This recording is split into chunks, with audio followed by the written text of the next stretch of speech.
Kabi-kabilang pagguho ng lupa at pagbaha na ang nangyari dahil sa masamang panahon sa 6 na apektadong rehiyon.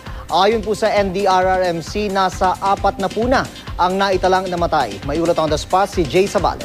Jay?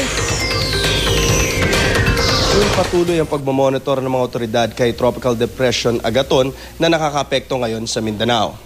Sa tala ng NDRRMC, as of 6 in the morning, nagkaroon na ng 14 na landslide, 6 na flash flood, 2 maritime incidents sa Region 8, Region 9, 10, 11, Caraga at ARMM, bunsod ng masamang panahon.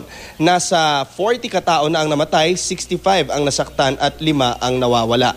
123,444 na pamilya o 587,115 katao ang apektado. Nasa 33,388 naman na pamilya o 161,808 na tao ang displaced at nasa mga evacuation center.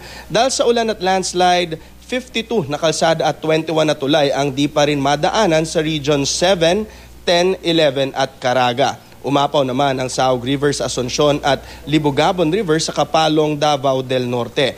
May ilang irrigation dams sa Katiil, Davao Oriental ang nasira rin dahil sa pagbaha. Tinatayang nasa 313,784,368.92 pesos ang halaga ng pinsala ng masamang panahon at bagyong Agaton sa infrastruktura at agrikultura.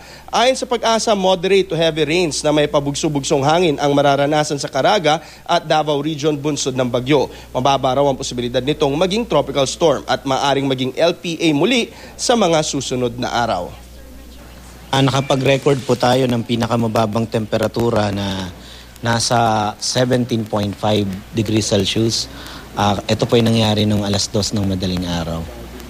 Inaasahan naman ng mga otoridad na sa Lunes o sa may Martes ay tuluyan ng magiging LPA si Tropical Depression Agaton. At yan muna ang latest mula dito sa NDRRMC. Balik sa iyo, June.